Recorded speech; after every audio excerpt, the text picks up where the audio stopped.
We want to be telling a story with our guitar solos.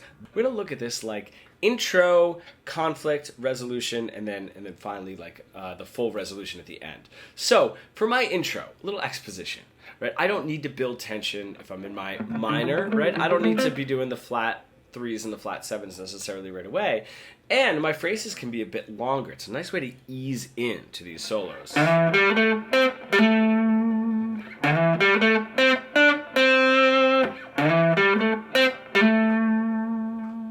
Okay, right, very nice. A, B, A. Root note is very significant in those three phrases. I know that middle one did give you a little push of attention with that flat three, but that is our focal point, right? Is my root note.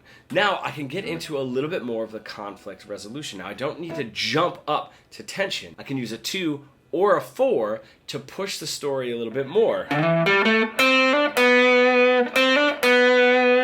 Right, that 2 is going to sort of push, right? But it's not super tense. It just knows it wants to go somewhere. It's a subdominant function in that way. Or getting that 4,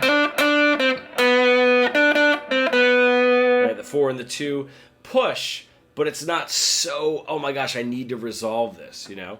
And then finally, to really bring up the conflict, right, ending something on a flat 7 or flat 3, and then my final resolve to my root note. Now, we don't need to be just focusing on, okay, at the beginning I'm going to play root note.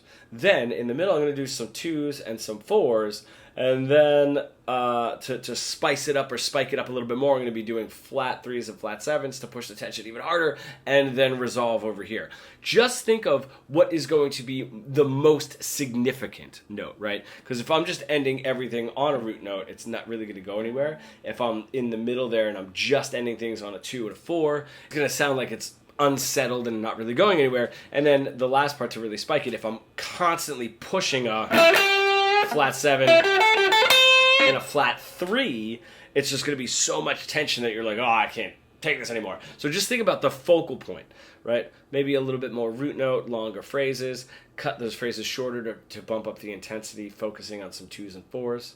Keep that same intensity focusing on those flat 3s and flat 7s, and then bring it back down to your root note. I'm going to do an easy example for you to follow with all of this.